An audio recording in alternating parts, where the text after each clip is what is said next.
What's up, everybody? It is the Dark Conservatarian. I just wanted to share to you guys my little experience and my little brushing with coronavirus. So, within the recent, month or something like that, I had, went to a party and I had, hugged my sister and ate some, cake pops that she was practically breathing on just talking around some other people, like with the cake pops in front of her. Like she wasn't actively breathing on them or anything like that. But you know the science of coronavirus, even just the littlest of droplet particles or whatever. When you just do regular casual speaking, even that is transmissible and whatnot. So, and then next morning or the next day rather, it turns out that she tests positive. My sister does. Now, I'm not going to mention any names right here, of course, out of courtesy to them, but just to give a little bit of vague details, I guess. But yeah, she practically breathed on the cake pops. One of them that I had consumed myself, and I had hugged her by the going towards the end of the party when she was leaving. So I thought that I would have been like a guarantee coronavirus patient or whatever, a coronavirus case. But lo and behold, 1 week later, about 6 days after I had heard the news, I had got myself tested, and then the next day I had got the results, and I was negative. I thought for damn sure that I was positive, but no, I ended up negative. Now, I never had the coronavirus shot, just to give a little bit of an FYI to you guys. I had the flu shot a little bit earlier than usual within this last year, but unless some lockdown advocate is actually unironically going to say that coronavirus is like the flu, I do not see as to how that whether or not I got the flu shot is relevant. But no, I did not get the coronavirus shot or anything else like that. The vaccine, I mean.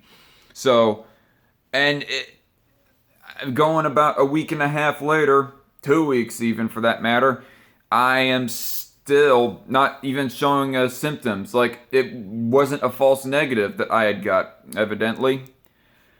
And here I am, just being spry and healthy. I mean, I might have antibodies, I might have an immunity already, even though that I'd not ever once had the coronavirus myself.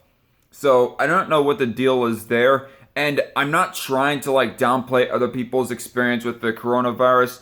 That's not my intent here at all. I'm just giving my own anecdotal case right here. As a matter of fact, a whole lot of other family members were exposed to my sister, and most of them ultimately did not come down with the sickness. Disturbed reference, but anyway. But except my grandma.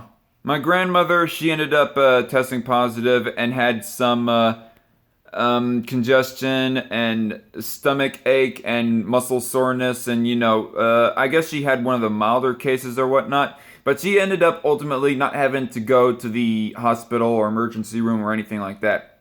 And my grandfather, he did not test positive or anything like that. He ended up testing negative. And even a week or two after, being exposed to a corona positive person, that being my grandmother, he still hasn't shown any major symptoms of it. Yeah. And so it just really goes to show even more evidence as to how vague and ambiguous this disease is. Now, you can take that description of coronavirus as either for or against the idea of lockdown advocacy. I mean, as you all know, I've been hardline or harder lined over the months. At first, I was somewhat sympathetic towards them when the coronavirus news first popped up, but getting later and later into the lockdowns, I became more and more resistant to the idea of lockdowns, mask mandates, all that stuff. I mean, but whether or not, however you take the whole thing about it being a vague and ambiguous, and of course I've made my own commentaries before on live streams and whatnot as to how that the data seems to be kind of scattershot, for lack of better wording. I mean, you'll end up having some people with just mere antibodies testing positive for coronavirus, at least allegedly anyway. So it makes you wonder of how many people, of how many cases there were actually throughout this last year or so. And of course the deaths, yeah. Actually, it's a little bit too complex, so I'm not going to get too much into it. But all the same, we are just, we sacrificed a whole lot of our liberties for a disease that is this vague that, oh, you might not experience symptoms until like a week or two after you had exposure to the virus itself. And there is a possibility on whether or not you will actually test positive or negative. In fact, Elon Musk, I still gotta read that article actually. Elon Musk was somebody who ended up testing positive twice and negative twice within a 1 week's time. So it's just quite odd. I mean, his case shows as to how vague and ambiguous this disease is, how unsure we are, how we do not know everything. And yet, all the supposed experts and politicians and whatnot like to act like we do know everything and be prescriptive on what we should do about it. Saying that, oh, you must fine people if they're going to open back up a certain type of business. You must arrest people if they're going to be going mere boating off of the shore of California and all that other stuff.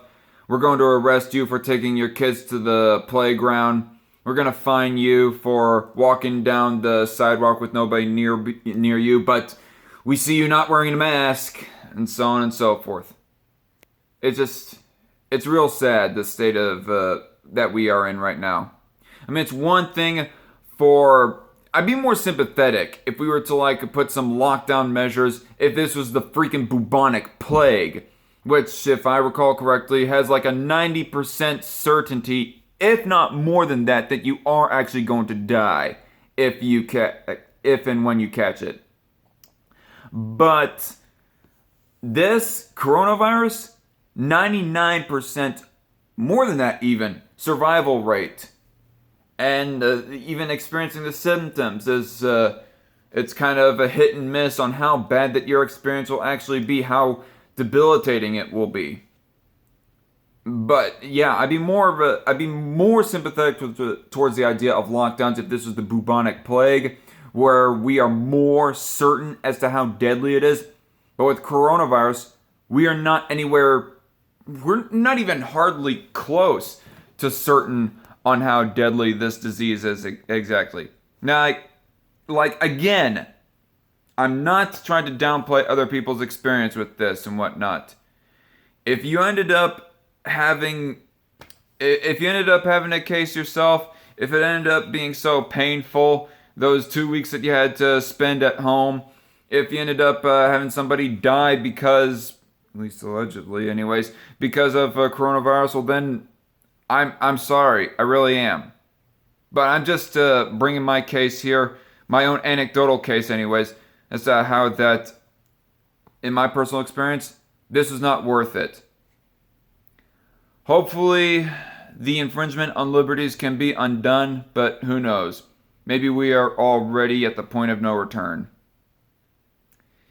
Anyway, I'm Zach the Dark Conservatarian. That's pretty much all I gotta say. Signing out. God bless.